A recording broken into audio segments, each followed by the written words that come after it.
વિદ્યાર્થી મિત્રો, આદર્શ વિદ્યાલય વિસનગર તરફથી ધોરણ 12 ઘન અવસ્થા મેં પહેલું લેક્ચર લીધેલું અને એમાં તમને ઘન પદાર્થો કોને કહેવાય, ઘન પદાર્થનો અંદર સ્ફટિકમય ઘન પદાર્થો અને અસ્ફટિકમય ઘન પદાર્થોનો તફાવત જોયો હતો આપણે, અને એમાં આલેખ પણ એક સમજ્યા હતા. બરોબર. હવે આપણે આ પાઠની અંદર બધો સ્ફટિકમય ઘન પદાર્થનો જ અભ્યાસ કરવાનો છે. તો સ્ફટિકમય ઘન પદાર્થોનું વર્ગીકરણ, તો આ પ્રશ્ન જે છે તમારે થિયરીની જેમ તૈયાર કરવાનો. બરોબર.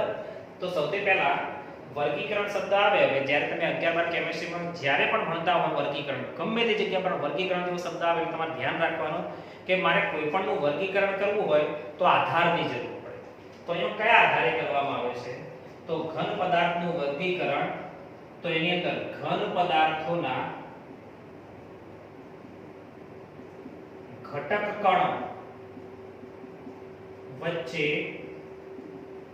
ઉદ્ભવતા બંધન બળ ને આધારે એનું વર્ગીકરણ થાય છે. તો શબ્દ બરોબર સમજો. ઘન પદાર્થ, એક્ઝામ્પલ તરીકે ચલો મારી પાસે લોખંડનો ટુકડો છે, તો લોખંડના ટુકડાની અંદર આ રીતના બધા Fe ના પરમાણુ હોય, Fe. તો આ બે Fe ના પરમાણુ વચ્ચે અહીંયા આકર્ષણ, બંને વચ્ચે કયા પ્રકારનું બળ રહેલું છે એને કહેવામાં આવે છે એક પ્રકારનું બંધન બળ. એ બંધન બળના આધારે આ વર્ગીકરણ થાય. બરોબર. તો સૌપ્રથમ આપણે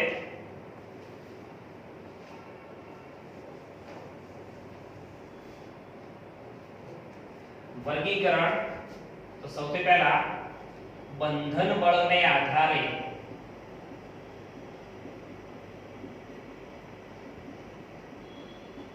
સ્ફટિકમય ઘન પદાર્થોનું વર્ગીકરણ. તો આપણે એને 4 ભાગમાં વહેંચીએ છીએ.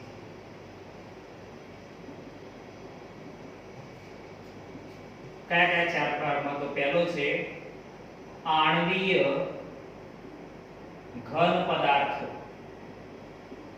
બરોબર. બીજો છે આયનીય ઘન પદાર્થો. ત્રીજું છે ધાત્વીય ઘન પદાર્થો. અને ચોથું છે સહસંયોજક ઘન પદાર્થો, જેને આપણે જાળીદાર ઘન પદાર્થો તરીકે પણ ઓળખીએ છીએ. બરોબર. ચલો હવે આણ્વીય ઘન પદાર્થોમાં ફરી પાછા બીજા 3 ભાગ પડે છે. એક અધ્રુવીય આણ્વીય ઘન પદાર્થો, બીજું છે ધ્રુવીય આણ્વીય ઘન પદાર્થો, અને ચોથું છે હાઇડ્રોજન બંધ ધરાવતા આણ્વીય ઘન પદાર્થો. બરોબર. તો આ રીતના બંધન બળોને આધારે સ્ફટિકમય ઘન પદાર્થનું વર્ગીકરણ થશે. બરોબર. તો 4 માં પહેલો આણ્વીય ઘન પદાર્થો, પછી આયનીય, પછી ધાત્વીય, પછી સહસંયોજક. આણ્વીયની અંદર પાછા 3 ભાગ પડે: અધ્રુવીય, ધ્રુવીય અને હાઇડ્રોજન.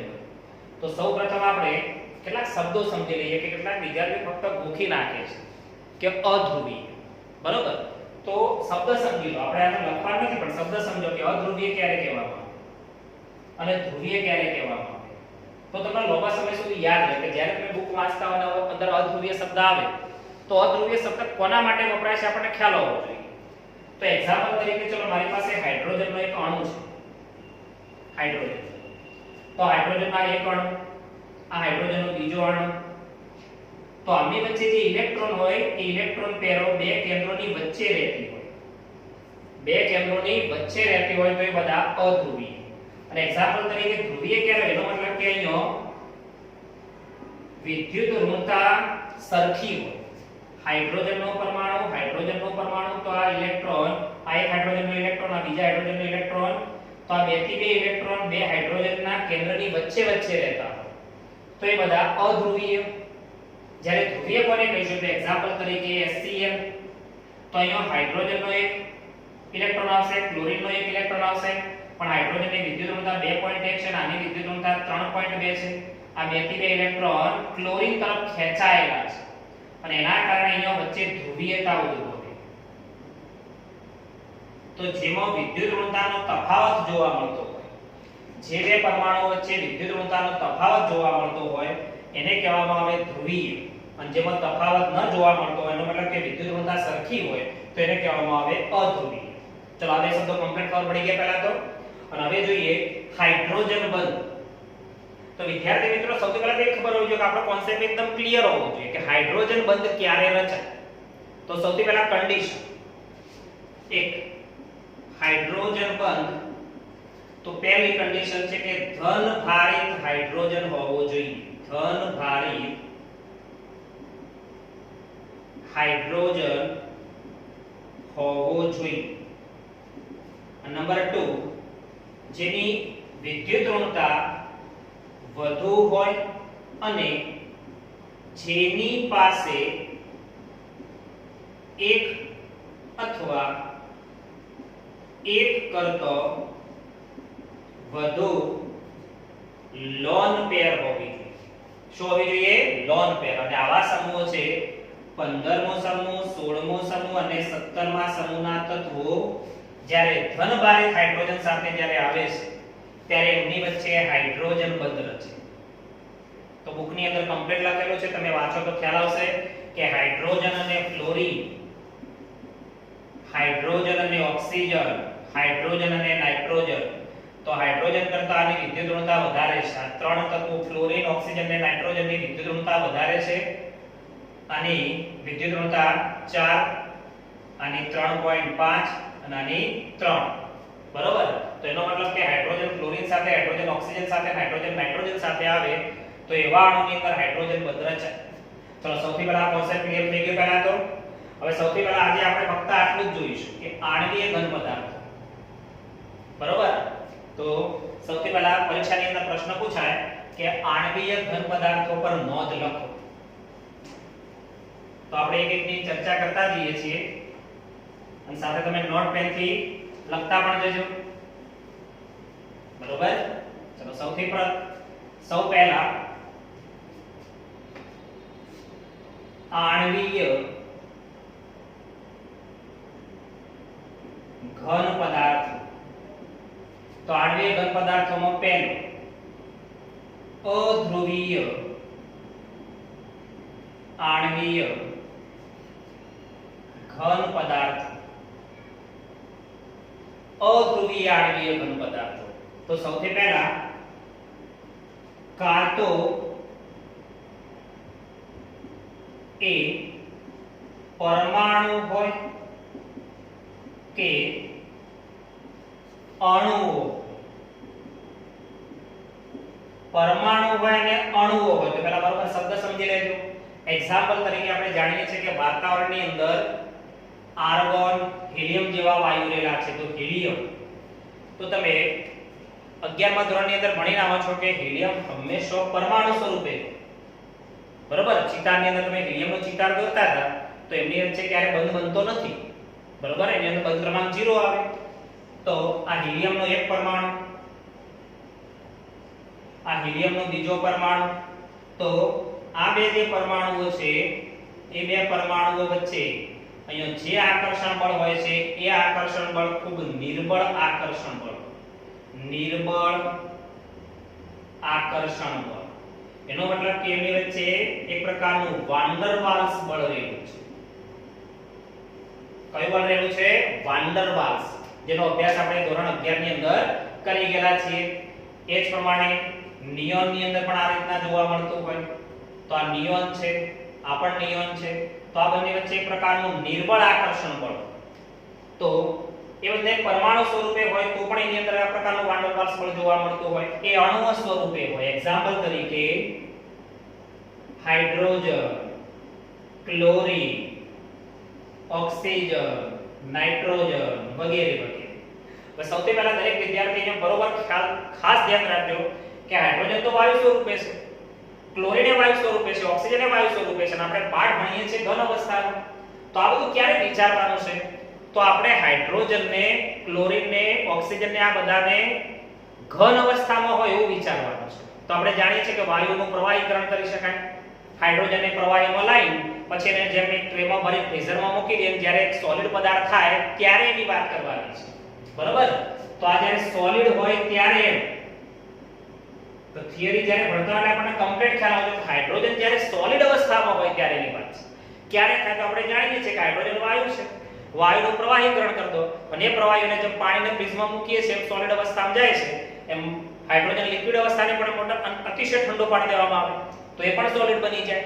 તો આની વાત છે જ્યારે તો આ હાઇડ્રોજનનો એક અણુ, આ હાઇડ્રોજનનો બીજો અણુ, આ બંને વચ્ચે એક પ્રકારનું નિર્બળ આંતર આણ્વીય આકર્ષણ બળ હોય છે. નિર્બળ આંતરાણ્વીય આકર્ષણ બળ, એવા નિર્બળ આંતરાણ્વીય આકર્ષણ બળને કહેવામાં આવે છે વાન ડર વાલ્સ બળ. તો વાન ડર વાલ્સ બળ અતિ નિર્બળ હોય એટલે સ્વાભાવિક છે કે હાઇડ્રોજન જ્યારે સોલિડ અવસ્થામાં હોય ત્યારે હાઇડ્રોજનને આપણે પકડીએ એટલે એ મૃદુ અને પોચો હોય. તો મૃદુ અને પોચા હોય છે. તો જ્યારે ટૂંકનો આપણે જ્યારે વાંચતા ત્યારે આપણે દરેક શબ્દ ખબર પડવો જોઈએ. તો મૃદુ અને પોચા હોય તો ક્યારે સંજોગોમાં હાઇડ્રોજન જ્યારે સોલિડ અવસ્થાને આપણે હાથમાં પકડે એટલે એને આ મૃદુ અને પોચો લાગે આપણને. એ જ પ્રમાણે વિદ્યુતના અવાહક હોય છે. વિદ્યુતના કેવા હોય છે? અવાહક હોય છે. ઓરડાના તાપમાને સામાન્ય રીતે વાયુ સ્વરૂપે, વાયુ અવસ્થામાં જોવા મળે છે.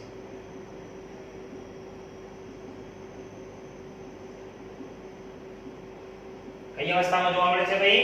વાયુ અવસ્થામાં જોવા મળે છે. અને છેલ્લો એના ગલનબિંદુ ખૂબ જ નીચા હોય. ગલનબિંદુ ખૂબ જ નીચા હોય છે. તો વિદ્યાર્થી મિત્રો, જો એક્ઝામ્પલ તરીકે આપણે ફ્રીઝરની એક મોટા ફ્રીઝરની અંદર હાઇડ્રોજન અંદર સોલિડ સ્વરૂપે હોય, એની અંદરથી આમ બહાર લાવીએ તો તરત જ વાયુ સ્વરૂપમાં રૂપાંતરિત થઈ જતો હોય.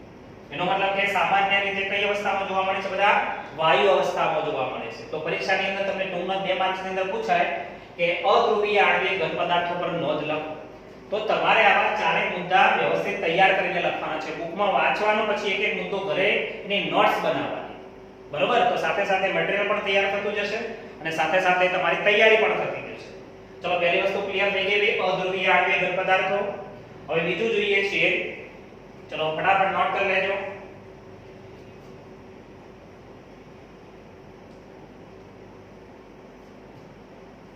ઓકે, ચલો હવે જોઈએ છીએ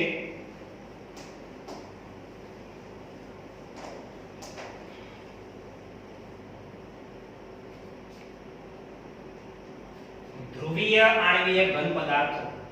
તો એક્ઝામ્પલ તરીકે HCl, SO2, એમોનિયા વગેરે જેવા અણુઓમાં ધ્રુવીય આંતર આણ્વીય આકર્ષણ બળ જોવા મળે છે. બરોબર? તો એક્ઝામ્પલ તરીકે ચલો મારી પાસે એક HCl નો અણુ છે, HCl, આ બીજો HCl નો. તો સ્વાભાવિક છે કે અહીંની જે લોન પેર છે, સોરી અહીંથી જે ઇલેક્ટ્રોન યુગ્મ છે એ ક્લોરીન તરફ જતો રહ્યો હોય એટલે ક્લોરીન આંશિક ઋણ બારિત, હાઇડ્રોજન આંશિક ધન બારિત, ઋણ બારિત. એનો મતલબ કે આ અણુ તમારો ધ્રુવીય છે અને આ અણુ પણ તમારો ધ્રુવીય છે. એ જ પ્રમાણે S double bond double bond, S double bond double bond, તો આ અણુ પણ તમારો ધ્રુવીય છે અને આ અણુ પણ તમારો ધ્રુવીય છે. તો આવો આખો એક ધ્રુવીય અણુ આવે, ધ્રુવીય અણુ, અને આવો બીજો ધ્રુવીય અણુ આવે અને આ બે વચ્ચે જે આકર્ષણ બળ ઉદ્ભવે તો એને કહેવામાં આવે છે ધ્રુવીય આંતર આણ્વીય આકર્ષણ બળ. બરોબર? તો ધ્રુવીય ધ્રુવીય આંતરાણવીય આકર્ષણ બળ અધ્રુવીય આંતરાણવીય આકર્ષણ બળ કરતા થોડું પ્રબળ હોય, જે આપણે 11મા ધોરણમાં ભણીને આવીએ છીએ. તો અહીંયા ધ્રુવીય આંતર આણવીય આકર્ષણ બળ અધ્રુવીય આંતર આણવીય આકર્ષણ બળ કરતો પ્રબળ છે. એટલે સ્વાભાવિક છે કે અધ્રુવીય કરતો ધ્રુવીય ઘન પદાર્થોના ગલન બિંદુ થોડા ઊંચા, બરોબર. અધ્રુવીય આણવીય ઘન પદાર્થ કરતો ધ્રુવીય આણવીય ઘન પદાર્થના ગલન બિંદુ થોડા ઊંચા હોય છે, બરાબર. ચલો એના પછી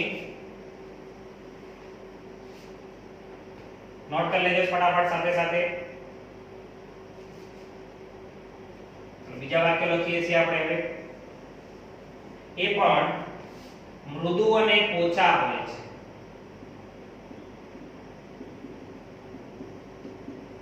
તો જો તમે કેટલાક શબ્દો તો સરખા જેવા આવશે. અધ્રુવીય ની અંદર પણ મૃદુ અને પોચા હતા, ધ્રુવીય ની અંદર પણ મૃદુ અને પોચા છે. અધ્રુવીય ની અંદર વિદ્યુતના અવાહક હતા, આ પણ વિદ્યુતના અવાહક છે. વિદ્યુતના અવાહક છે. ઓરડાના તાપમાને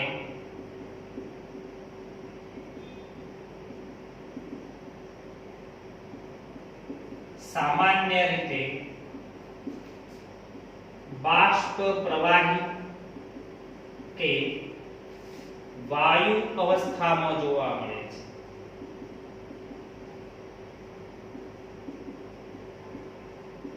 બરાબર. તો સૌથી પહેલા આ તમારે ટૂંકમાં પૂછાય તો આવા કેટલા વાક્યો તૈયાર રાખવા પડે. ચલો ક્લિયર આટલે સુધી. તો સૌથી પહેલા આણ્વિક ઘન પદાર્થોમાં અધ્રુવીય આણ્વિક ઘન પદાર્થો અને ધ્રુવીય આણ્વિક ઘન પદાર્થોની વાત કરી. બરાબર. ચલો ફટાફટ આ બે મુદ્દાઓની ફટાફટ નોંધ કરી લો.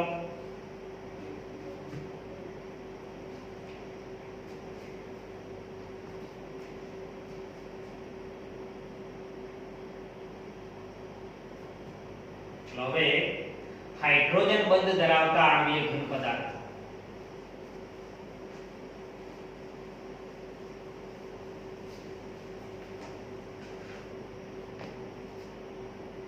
ત્રીજો હાઇડ્રોજન બંધ ધરાવતા આણ્વીય ઘન પદાર્થ. બરોબર.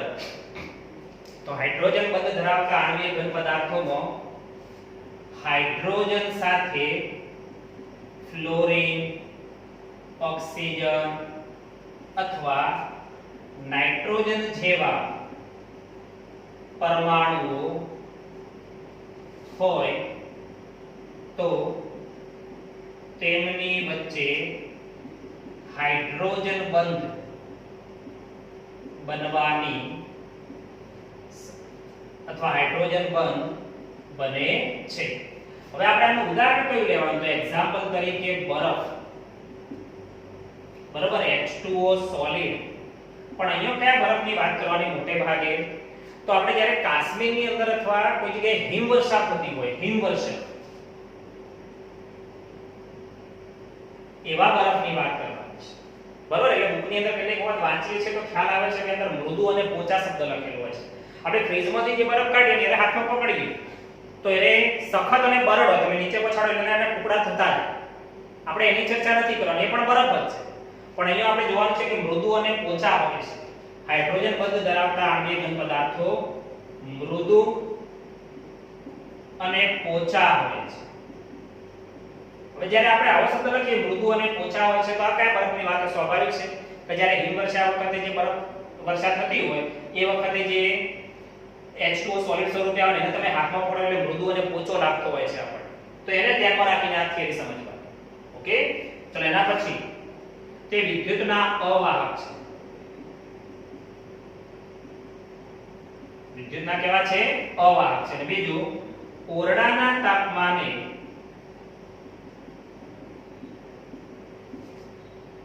પ્રવાહી સ્વરૂપે જોવા મળે છે. ઓરડાના તાપમાને કયા સ્વરૂપે જોવા મળે છે ભાઈ? પ્રવાહી સ્વરૂપે જોવા મળે છે. અને હાઇડ્રોજન બંધ, હવે તમને ધારો કે પરીક્ષાની અંદર ગલનબિંદુ પૂછાય તો આના ગલનબિંદુ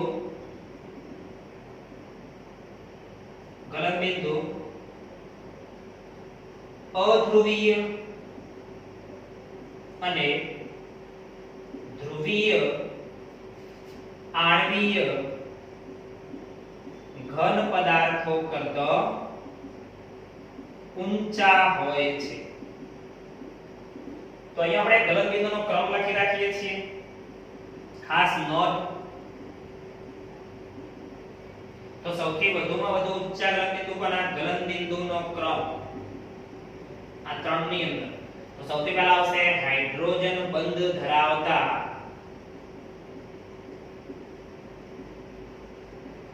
આણ્વીય ઘન પદાર્થો ના ગલનબિંદુ સૌથી વધારે હોય. પછી આવશે ધ્રુવીય આણ્વીય ઘન પદાર્થ, અને પછી આવશે અધ્રુવીય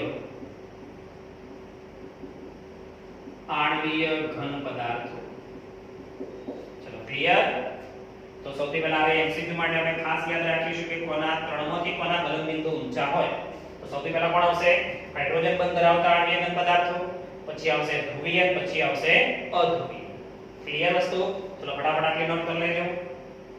તો આ વસ્તુ બરાબર યાદ રાખજો કે કયા બરફની વાત કરવાની છે કે જ્યારે કાશ્મીરની અંદર સ્નોફોલ થતો હોય છે ને, એટલે કદાચ આપણે આવો શબ્દ સાંભળીએ છીએ સ્નોફોલ. તો એ વખતે જે પેલો બરફ પડતો હોય છે એને ધ્યાનમાં રાખીને આ થિયરી સમજવાની. એટલે આવો શબ્દ કેટલીક વખતે લખાય છે કે મૃદુ અને પોચા હોય છે. બરોબર? ચલો લખી કાઢો ફટાફટ.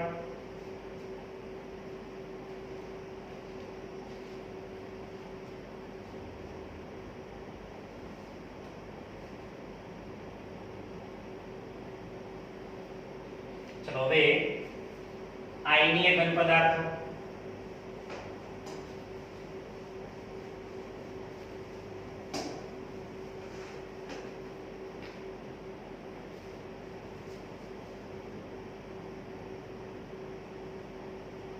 આયનીય ઘન પદાર્થો. તો આયનીય ઘન પદાર્થોમાં તેના ઘટક કણો આયનો સ્વરૂપે હોય છે. કયા સ્વરૂપે હોય છે ભાઈ? આયનો. એનો મતલબ કે એની અંદર ધન આયન અને ઋણ આયન રહેલા. એક્ઝામ્પલ તરીકે Na+, Cl-, Na+, Cl-. તો આપણે આને કહીએ છીએ ધન આયન અને આને કહીએ છીએ ઋણ આયન. તો આની અંદર ધારો કે મારી પાસે એક NaCl નો સ્ફટિક છે. તો NaCl ના સ્ફટિકની અંદર ધન આયનો અને ઋણ આયનોની ત્રિપરિમાણમાં એક પ્રકારની નિયમિત ગોઠવણી જોવા મળતી હોય. એ કઈ રીતના? તો જો અહીંયા સમજો. આ Na+ તો આ Cl-. પછી હું આ પાસે ઉપરથી વિચાર તો પાછો Cl-. આ બાજુ કેવો હતો? Cl-. આ બાજુ કેવો હતો? Cl-. આ બાજુ કેવો હતો? Cl-. તો પાછળથી જોઉં તો પણ Cl-. એનો મતલબ કે ત્રિપરિમાણમાં, જેને આપણે 3D કહીએ છીએ, ત્રિપરિમાણમાં ધન આયન અને ઋણ આયનો પ્રબળ કુલંબિક બળોથી એકબીજા પ્રત્યે આકર્ષાયેલા હોય છે. સ્થિર વિદ્યુતીય બળો તરીકે પણ ઓળખવામાં આવે છે. સ્થિર વિદ્યુતીય બળો. બરોબર? બીજું કે NaCl નો જ્યારે સ્ફટિક હોય તો NaCl નો સ્ફટિક હોય તો એમાંથી વિદ્યુતના અવાહક છે. મારી પાસે માની લો કે NaCl છે તો આમાંથી વિદ્યુતનું વહન થતું નથી. પણ આ જ NaCl ને જ્યારે કોઈ દ્રાવકની અંદર નાખવામાં આવે ત્યારે તેને આયનના સ્વરૂપમાં રૂપાંતરિત થાય. તો આયનીય ઘન પદાર્થો વિદ્યુતના અવાહક છે, પણ જ્યારે તેને કોઈ દ્રાવકમાં દ્રાવ્ય કરવામાં આવે ત્યારે આયન સ્વરૂપમાં રૂપાંતરિત થાય છે અને વિદ્યુતના વાહક બને છે. ધ્યાન રાખજો, ક્યારે વિદ્યુતનો અવાહક હોય અને ક્યારે વિદ્યુતનું વાહક હોય. મારી પાસે NaCl, માનો કે NaCl છે, તો આમાંથી વિદ્યુતનું વહન ના થાય. પણ આ જ NaCl ને જ્યારે હું પાણીમાં નાખી દઉં ત્યારે અંદર NaCl, Na+Cl- Na+Cl- એવા આયનોના સ્વરૂપમાં રૂપાંતરિત થઈ જાય અને એમાંથી હવે વિદ્યુતનું વહન થાય છે. બરોબર. બીજું કે આયનીય ઘન પદાર્થો સખત અને બરડ હોય છે. કેવા હોય છે ભાઈ? સખત અને બરડ હોય છે. આયનીય ઘન પદાર્થોના ગલન બિંદુ ઊંચા હોય છે કારણ કે એમાં પ્રબળ આકર્ષણ બળ રહેલું છે. એમાં અંદર ધન આયન અને ઋણ આયન વચ્ચે એક પ્રકારનું પ્રબળ આકર્ષણ બળ રહેલું હોય. અને જો આકર્ષણ બળ જેટલું વધારે હોય એટલો એના ગલન બિંદુ કેવા જોવા મળે? આપણને ઊંચા જોવા મળે. તો આપણે આયનીય ઘન પદાર્થોની થિયરીની વાત થઈ. ચલો ફટાફટાની નોટ કરી લેજો. આ વસ્તુ બરોબર ધ્યાન રાખજો કે આયનોના સ્વરૂપમાં હોય એની અંદર. બરોબર છે. તો આજે આપણે બે પદાર્થોની ચર્ચા કરી, આણ્વીય ઘન પદાર્થો અને આયનીય ઘન પદાર્થો. બરોબર. હું લેક્ચર 3 ની અંદર બીજા બે ઘન પદાર્થોની ચર્ચા કરીશ, ધાત્વિય ઘન પદાર્થો અને સહસંયોજક ઘન પદાર્થો. Okay, best of luck.